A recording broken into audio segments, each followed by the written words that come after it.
the Honourable Sarah Game, MLC.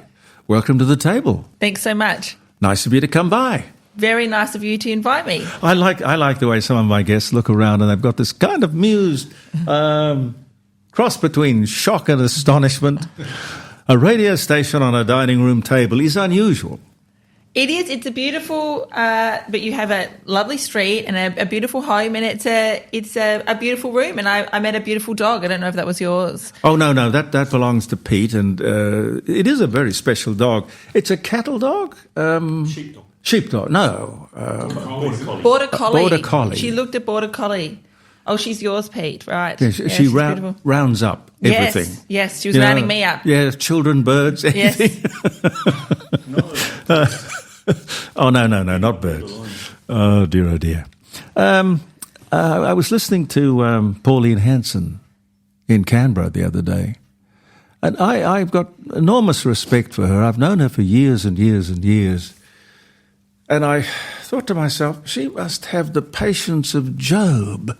She kept on asking the same basic question, and these people either don't know the answer, won't own up to the answer, or just amuse themselves by giving people the runaround. And somehow the parliamentary system we have allows that sort of prevarication.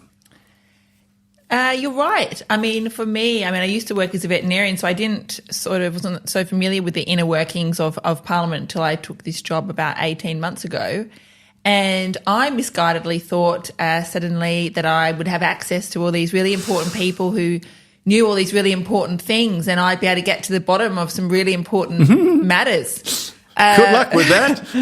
But it's just a lot harder than that to find out what you really want. So you're absolutely right. Take me back to when you say I was offered this job. You see, I've got this romantic idea in my mind that a politician isn't offered the job. I mean, it's something that is within you and drives you, and it's a calling. No, but I think that's important to get to the bottom of. No, I think my calling was make a difference, make a contribution. So that's been my calling, and that's why I've worked as a veterinarian with all sorts of animals. That's why I took a job in teaching, and I specifically worked I lived overseas for 12 years, and I worked with kids that were from really socio-economically disadvantaged backgrounds, and I've worked with the RSPCA and things like that, because I always wanted to make a difference and make a contribution, but I had never been politically driven. I certainly am now. So this was really, people say to me, oh, well done, congratulations. And I obviously never take credit for that, because it was the party that got in this state. But that said, I'm very proud of the fact that when we got in 18 months ago, and I'm relying on my mother's facts here, but I believe she said the highest we'd ever had in this state of a primary vote was 3%. And recent polls show the primary vote in this state at 11%. Yeah. So I do take credit for the fact that I think it's gone extremely well over the last 18 months. But I certainly, what it was an opportunity. And I'm lucky for that, but I guess I'm hoping to show people that I'm someone that will seize an opportunity, be grateful for the opportunity, and work hard every day for the people of South Australia to sort of earn my keep. That said, as you said, that's actually quite hard, because you think you're going to get to the bottom of a whole lot of things for them and make change. And that's actually quite challenging to do. No, absolutely. One Nation, what attracted you to One Nation?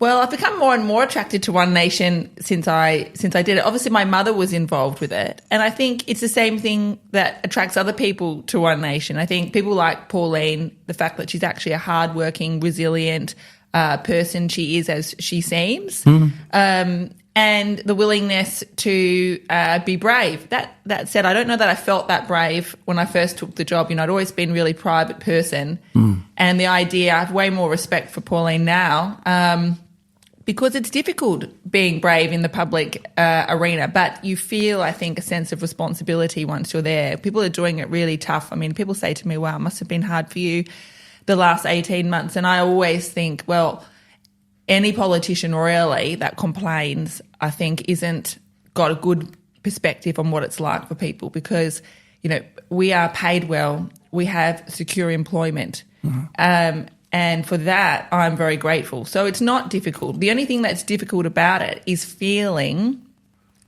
that you're doing it justice. And so I guess it's a long way of answering that question to say that propels me to be brave, because I don't want to sit here and be a lemon, who doesn't earn my keep for the next period of time. Yeah. And to be effective at all, you've got to be brave.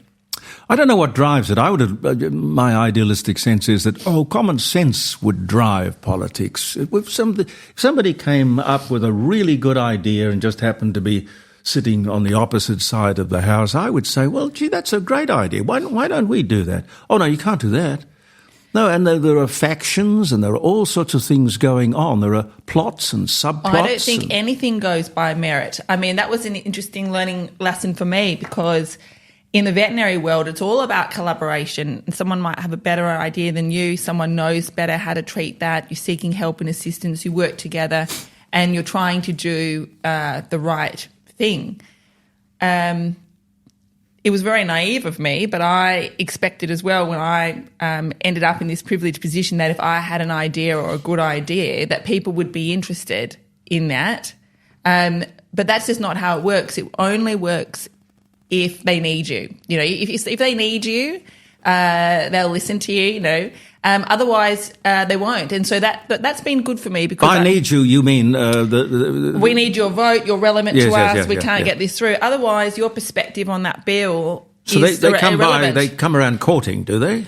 I think if they need your vote to get legislation through, then your opinion on that legislation will matter. And if you've got improvements that you want to make on that, it will matter. If they've already lined that up and they've already got enough people to get that legislation through, you can have a good idea. I don't think anyone's interested in that, because it's all about the numbers. That said, because that's been my position for a lot of the time, I've managed to get a little bit of influence by just simply creating media. You've got to get the community behind you then, so it's a lot harder work.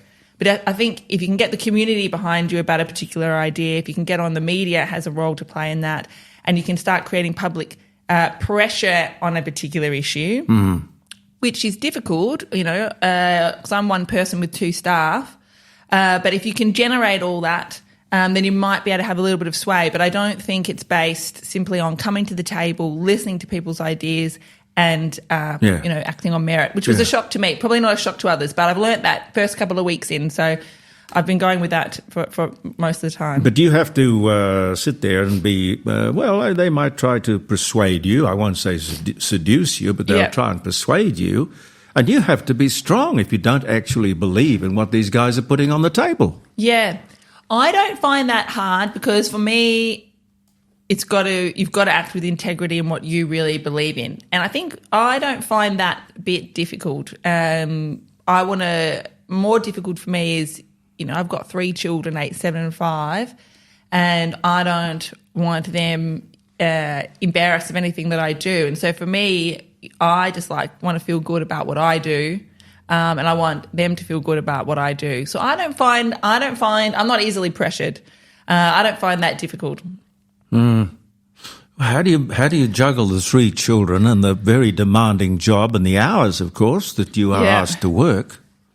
Well, exactly. And I don't like to complain, because I know that other people are doing it really tough. Complain, come on. Well, I think we're very privileged, but it is difficult, because our 3 primary school age children, there are a lot of times where you're really passionate about a particular issue, or the community is really passionate about a particular issue, and you might get an opportunity to speak on radio or do something, but it's right at school drop-off, in the morning. You're a single mum. Yeah. But their dad does help out some nights, but I have them the majority of the time.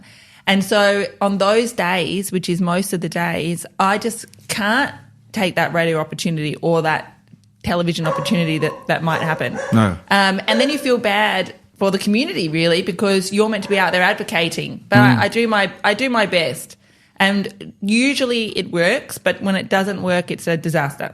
That's Katie, the border collie, who's saying, that vet you've got in there is a lot prettier than the one I have. I'm going to come in and talk to her. Dear, oh dear. Yeah. Is there a big picture ambition that you have for the party or the state or the country? Yes, I mean, there's lots of things. I mean, I guess particularly recently, it's been sad to see the division that's happened with, the voice referendum, and now we're going to have the voice legislation here in this state. How are you going to vote on that? Well, I voted against that. So we've got legislation already, and I came out and voted against that and made that clear really early on. And the Liberals voted against it too, sort of much later on.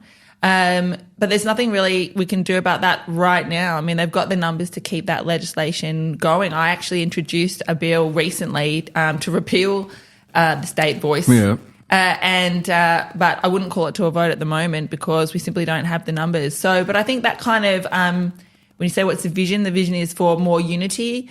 I guess it's also about a greater priority on families and keeping families together. And on that note, something that I've been doing really because I discovered that there was a need in that area is doing some advocacy for men and men's health because, and I don't know if you're aware of that, but we've got this idea, I think, in society that men just have it really good, and therefore we've got the Minister for Women, we've got an office for women, they've got their own Premier's Council that help with all policy decisions to give greater equity, for women.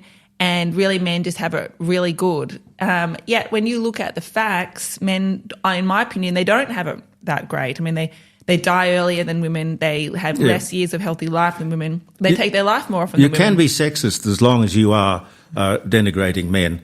You can be racist as long as you are denigrating white people. I mean, the thing is very strangely set up. But going back to the thing about this voice, locally legislated voice, Gary, who listens to our program, sent me this, which I've mentioned before. He's drawing my attention to the Constitution, which says a state voice is invalid. Section 109 of the Australian Constitution says that when a law of a state is inconsistent with the law of the Commonwealth, the latter shall prevail and the former shall be, to the extent of the inconsistency, invalid. Now, the voice has been kicked out. I mean, there's no way in the world that you can have a state version of what the Commonwealth has already rejected. Well, and was it Gary, was it? Well, I would suggest Gary, I mean, if he's in South Australia, I would suggest that he should write to the Premier about this. That's been drawn to my attention before. I mean, people are really upset. I mean, firstly, some people aren't aware that we've got our own voice here. The first they became aware of it was at the referendum. And then obviously they believed that we'd voted against that, and that was that. And really, people are just discovering now, oh no, hang on, back in March, the Labor government put through our own state-based voice, and that's carrying on, and we're going ahead with elections next year. Did the Liberals vote for that or vote against it? They voted against it, but their reasoning was a little bit different than mine. I mean, they came out and said, they didn't have the detail to understand that at the end, but it was a little bit different than mine, and I think they were a little bit more conflicted. For us, I mean, Pauline came out, straight away and said, no, we're going to be against this. I had to look into it. I read a really great book called The Burden of Culture by Gary Johns, who had been a Labor he minister. had, yes. And I would say anyone who's conflicted about how they should feel about either the referendum or the state-based voice should read The Burden of Culture. I think it's called The Burden of Culture, Dismantling the Aboriginal Industry and Giving Hope to Its Victims. And it was one of the best books I'd ever read. And it made me really confident that the right thing to do by everyone, including Aboriginal and Torres Strait Islanders, was to vote against this. And in fact, I'm the only person in Parliament who has voted against all what I would call race-based legislation, because we've had other pieces of legislation go through as well, particularly relating to the court systems and so on, that just relate to Aboriginal and Torres Strait Islander people. And I think, these days, firstly, we've got to acknowledge a lot of Aboriginal and Torres Strait Islander people are doing as well as other non-Aboriginal and Torres Strait Islander people. Exactly. There's only about 1.3% of people who would be represented by this gap and the deprivation and problems. So it's not a really big problem. Well, the thing is, there's lots of people who are not Aboriginal and Torres Strait Islander who are in poverty and who are homeless. Absolutely. And so I have advocated from the beginning that we need to move towards support based on need, not based on ancestry Colour. or race or anything else. And that avoids that scrutiny that people, I think, rightly say, well, hang on a second, you don't look Aboriginal and Torres Strait Islander, you're entitled to these things that we're not, and we're struggling too. And then you go down that track that we don't want to go down, really, of saying, well, how do you prove it? Prove it, which is, I think, uncomfortable for everybody. But when you're giving one level of support to one group of people, then I can understand that question becomes, pertinent to ask. So the whole way the debate's been really awful. I mean, I've been accused of really, being happy with the status quo and being sort of racist and all the rest of it, really just by a few select people within the parliament. And it's completely wrong. It's actually about treating everybody equally. Yeah. And dealing with our situation that people are in poverty and disadvantage in this state, and they are of all different backgrounds. Yep. I would love to see Peter Malinauskas take his state-based voice to the next election and see what the people would say about that. Yes. Well, exactly. I think it's one of the most unpopular things that they've done. So, as I say, I've introduced this repeal bill, which I think I did within the last couple of weeks, which would effectively completely remove it. And the Liberals have been open to supporting that. But unfortunately, with the way the numbers are at the moment, even if the Liberals voted with me, we wouldn't get that through. So the thing to understand with that, because people say, well, what's the harm, Sarah? What's the harm in doing this voice? Well, the harm is, we don't have unlimited resources. No, and what's the good? You don't do things because it's not going to harm. You do things because they're going to make things better. Yes. And how you're going to make Aboriginal people better is to make sure that they get the money that is given and it doesn't get soaked up by the Aboriginal industry, which lives really high on the hog. We don't need – this state-based voice is going to consist of over 100 people that somehow then need to comment on pieces of legislation that go through. I can't see how that's the priority at all. I mean, what we need is families to stay together, kids to go to school, people to get jobs and skills and gain employment and contribute to society. Absolutely. Absolutely. In fact, I can't remember exactly who it was. I think it was Warren Mundine. He said that you would fix the gap problem almost in one generation, just as long as you got the kids to school and you stopped the alcohol. Yeah. And that doesn't cost an awful lot of money. Well, it's about early intervention, and it's about, so people say, well, we've tried everything, Sarah, so why not let us try the voice? Well, we haven't tried everything. We need to put our focus on keeping families together and having these early intervention strategies, and that's for all families, regardless of background. Yeah, and then along comes somebody with the cashless credit card, which always seemed to me to be a very good idea, and that was making sure that the money was being spent on food and not grog. And the Labor Party won't have a bar of that. Why? Discriminatory? Well, I think the system at the moment is discriminatory, isn't it? I think that a lot of support for these types of legislation and the voice and so on are coming from people who are not aware just how tough the ordinary Australian is finding it. Sure. No, I agree with that. The other thing that annoys me is this business of politicians who have three flags behind them. We have one nation, one flag, one rule of law, and one country. And the idea of sort of separating on the basis of race various groups and everyone is entitled to a flag? Yes. Well, I've only got one flag. God bless you. Yeah, so I've got one flag. But I completely agree, and there's a lot to feel, proud about being Australian. I think one thing that's drawn to my attention often is the school system and some of the community events I've had where people have come along. They're really upset about the way their children are being made to feel so guilty, for, I guess, wrongs of the past. Like the kids are genuinely distressed about it. And I think, we need to teach an accurate history, but good and bad. I mean, a lot has been attempted to rectify the situation, and a lot of good has been done, or certainly tried to be done. Listening to Pauline the other day, she was on about getting some simple answers about this bill that is looking at establishing carbon sinks. And, she asked this very simple question. Could you tell me of one country where a carbon sink arrangement is in existence? And couldn't answer the question. Couldn't answer the question.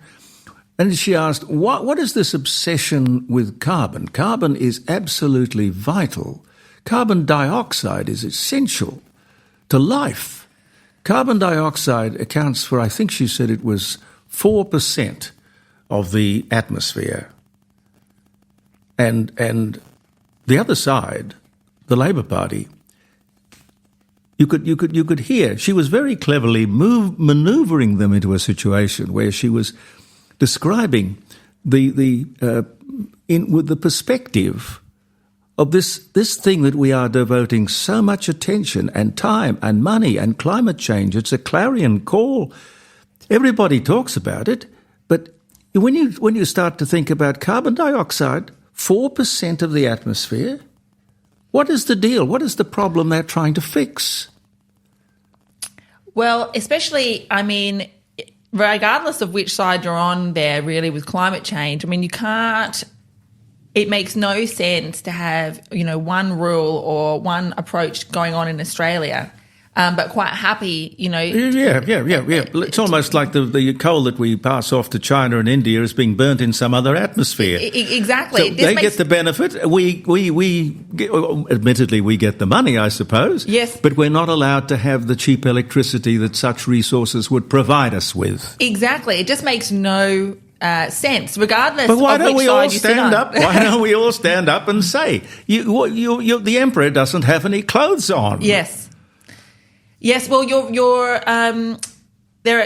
ridiculed, I guess, and you're not allowed to say these things. But I think that's growing. I think people are becoming, continually dissatisfied. It's been interesting to see, in this state now, and we wouldn't have believed it before, but, the federal polls show, by 1%, but we've actually got slightly more popularity in this state now for One Nation than we do the Greens. And I think that needs to be celebrated. Yes. What do you think of the Greens, by the way? Well, they're way left of the Labor Party, aren't they? Look, the two members that we have in South Australia, to be fair, we have on a personal level, and I don't know whether it's going to continue or not, but we have gotten on and had, a reasonable relationship. But that said, recently, and I don't know if you're aware, but one of the members got up and gave a speech about One Nation in Parliament and about, basically it being a sort of racist hate group. And I really, so the tide may be turning in our ability you to have... strike me as being a common sense group. Sorry. Well, yes, and I just so I'm not sure when we say how do we find the Greens, I'm not sure what the relationship is going to hold going forward, because if they carry on like that, I don't think that we're going to be able to have a very amicable relationship. Well, good for you. Yeah. Good for you. The Honourable Sarah Game, MLC, is my special guest. What do you think of this little story?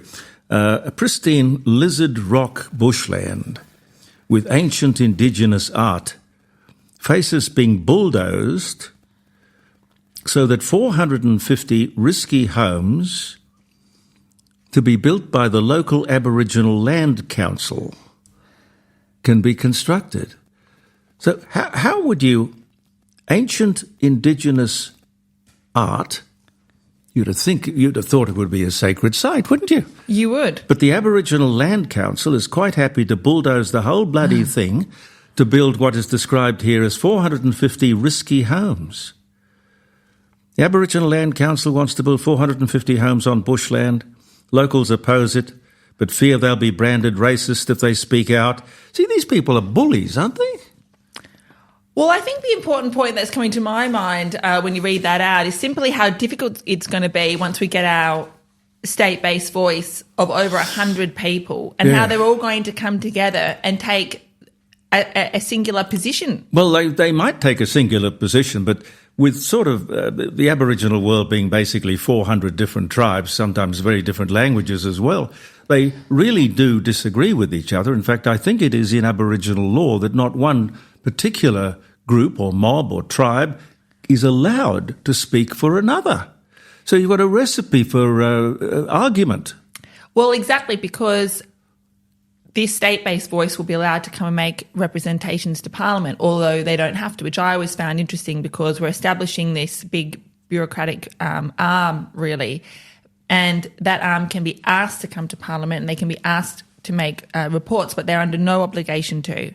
But were they to choose to come to Parliament and make a representation, it would only be a single person. And so I think that will be very interesting to see how everybody will come together on a particular matter. I can't see it happening. To agree with that one individual that will make that representation on behalf of everybody. No, well, you're very good at this. I predict you've got a brilliant future. What do you want to do?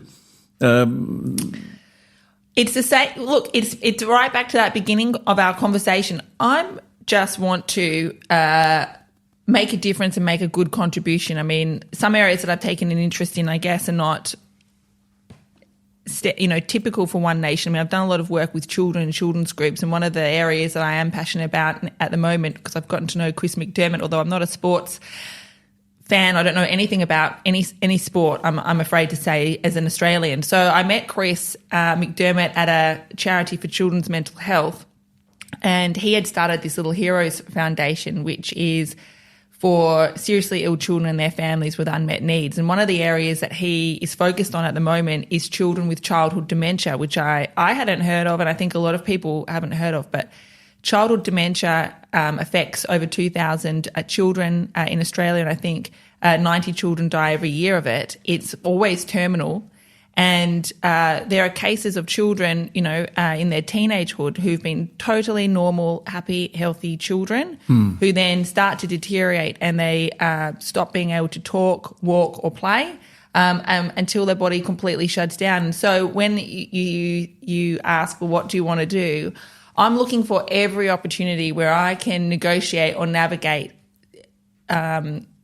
an improvement in areas that I care about. And I would say, children and vulnerable children and families is an area that I hope to, watch this space, and I'll come back and be able to report that we've been able to make some improvement.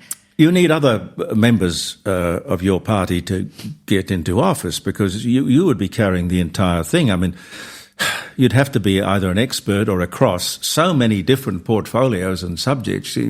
You stand up there representing One Nation. Yes. I feel that because although I would say I think the public have been really receptive to me. I wasn't a known person before I got in, and I think it would have been really fair to be quite harsh. I thought I'd have at least 18 months to 2 years of trying to prove myself, and I'm sort of surprised that the public have been so behind me and sort of realised, well, hang on, she's really trying. And I think that says something. I think people don't need you to be perfect, but they do need to feel that you care and that you're trying really hard. That said, people aren't always happy and satisfied that you're across everything or doing everything you can. And I would just say to them, well, we need to get more people in at the next election, because that's the way that we're going to make more change and have more weight in the chamber and get more done. Yep. Well, there are several things that you can do, sort of thinking outside the box. You think inflation is this evil that is driving everyone to distraction because his or her mortgage is now more expensive, blah, blah, blah, blah. So we've got to slay this demon of inflation. The simplest thing in the world, and I put this to politicians, and I get this kind of weird look, you simply make inflation tax deductible. I even had a journalist say to me, what does tax deductible mean? I thought, what? For God's sake. No, the idea being that if you've got money in the bank or money in your pocket, it is demonstrably worth less at the end of the year, say 5%. You immediately take 5% off your taxable income, and you watch the federal government fix inflation almost overnight. Yes, exactly. Yes, exactly. No one's ever suggested that to me before, but I agree. I think you would see that become a real priority. It should be. The voice. It should be my right. Yes. It should be my right to deduct what the government and its policies have taken out of my pocket. Yes, I completely agree. As well as, I've been really surprised coming back here to see how expensive energy prices are. I mean, when I came unnecessarily so. I came back. I lived in the United Kingdom for 12 years. And don't forget the war in Ukraine, though. They trot that out every time they talk about electricity costs. Yes, it's not our renewable energy focus, but we need to do something about our electricity costs here. I mean, I lived overseas for 12 years, came back, saw my father, who unfortunately passed away in February, and he was getting really upset that I'd leave a light on. We never thought about that. Oh, yeah, you've got to think about it. You've got to think about that here. Yes, yes. One light at a time. We cannot be the energy-rich country that we are. Yes. Abundant gas and abundant coal. Yes. And, of course, uranium. And there's another thing politicians should be talking about. We should have nuclear power. Absolutely. I mean, other countries are increasing globally their nuclear power generating capacity, and nuclear energy and those small modular nuclear reactors have come a long way. I mean, I remember I've been to a few conferences on nuclear energy, and I had an expert come over from America, and I said to her, well, explain to me about safety, because this seems to be, people still have this concept about safety. And she said that these small modular nuclear reactors are so safe that you could fly, a commercial jet plane into them, and they would be totally self-contained. Yes. They are completely safe. The world has moved on, but people's thinking about nuclear power has not moved on. And most people you talk to about nuclear power have got no idea that at Lucas Heights, which is a suburb, southern suburb of Sydney, there is a nuclear reactor, and it has been there for nearly 60 years. Yes, exactly. And we're going to be having, nuclear submarines, and absolutely, we need to be investing in this now. I think also, there's a misconception about how long it's going to take. I mean, we do need to make legislative changes federally to even allow any progress to happen at all. But, my understanding is a lot of these smaller nuclear reactors, once you get them going, within a few years, you can have them up and assembled now. Yeah. So there is that initial long lead time, but that's no excuse for not getting started now. Yep. And the other thing, speaking of nuclear power, up and down North Terrace, they tell me there in basements and lift wells and stairwells and things, there are drums of low-level medical nuclear waste. And you'd be across the Kimber thing. Yes. $100 million we spent on the Kimber adventure, and we had inquiries and we had agreement. Yes. And then we had the decision. It will be there. Yes. Then the Aboriginals put their hand up and said, no, it won't. And this stupid government in Canberra says, oh, okay, that's all right. You've decided, fine. Yes. Now, they would have been consulted along the way, and yet suddenly they've got the right of veto over something as important as that. Well, I mean, there was word that they hadn't been consulted properly. I'm not, I don't know, the details of all that consultation process, but either way, it's a completely botched job to spend taxpayer money $100 million like that for no outcome. Yes, no. And we're back at square one. Completely unacceptable. And you can understand why people who, have nowhere to live, sleeping in their cars, can't afford to eat, have just had it with government and their politicians. No, I totally agree. And they reckon that the nuclear waste is safer in North Terrace in the city of Adelaide in the square mile than it would be at Maralinga or at wherever they put it. Yeah. Now, I've enjoyed talking with you. You've got, I think, a very, very good, wonderful career in front of you if you want it. Something I'd like to talk to you about at another day. Yes. I don't seem to have any luck getting through to politicians with the idea of having a good look at charities. Okay. Now, if you look at television, there seems to me to be a flurry of all kinds of lotteries. And it can be to help the RSPCA, it can be to help the Alfred Hospital in Melbourne, it can be to help the Children's Hospital here, and they all have a similarity which kind of leads me to think that there is one person or one organisation behind. What they don't do, and they're not breaking the law unfortunately doesn't insist that when you're collecting money for charity, that you declare how much of every dollar that is collected goes to the cause. Right. Well, I think that's absolutely necessary. Well, it should be. Front page of the charity. Well, yes, it should be. This is how much of your dollar goes towards Absolutely. the cause. We were enormously proud when I was more involved with the Variety Club here in South Australia. We were enormously proud of the fact that 95 cents in every dollar. Yes. It was written into our constitution. We couldn't spend more than 5 cents in the dollar on administration. Yes. Now, if you Google it and go into it a bit, you will discover that there is no law that says that a single cent has to be given to the cause. Yes. Not one single cent. When I brought this up with the Treasurer a few years back, he kind of looked at me and he said, "It's an empty church, Jeremy." Well, I don't think it is. The charitable dollar, the raising of money, is huge business in Australia. Yes. $200 billion a year. And I would suggest that not a lot of that money ever gets to the cause for which it was collected. And again, I say, and even the really big charities, they are not breaking the law. The law just doesn't insist upon that transparency. And it bloody well should. I absolutely agree, and I will note down to look into that because absolutely, and they've actually shown that the most generous people and the people that give the most are actually those that have the least. And so I guess when we're having this conversation, it really upsets me to think that there are people who are doing it tough and struggling who have that empathy for others and want to give to charity, and that money's not going where they think it is. Well, perhaps we can talk some more about that, Sarah. Lovely to see you, and thank you for coming in. Thank you so much. From the One Nation Party, Sarah Game, ladies and gentlemen. Want to make a real impact in your community? Sponsor Jeremy Cordeaux's The Court of Public Opinion and be a part of something special.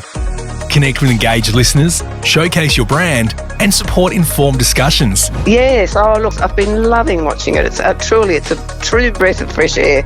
Oh, well, I'm glad you found me. Make your mark on Jeremy Cordeaux's The Court of Public Opinion, where voices matter. Jeremy, I think it's wonderful that you're able to do this because you have such wonderful history. You have a great connection with your audience. There are still many, many, many people who love you, and it's just great that you and others who may be in a similar position who aren't working for a commercial station anymore can do it and continue to do what they love doing, and not just for you, but for the listeners. Sponsorship opportunities are limited. Act now and be part of the conversation. Please join us. We'd love to have you. Simply visit jeremycordeaux.com and click on sponsor.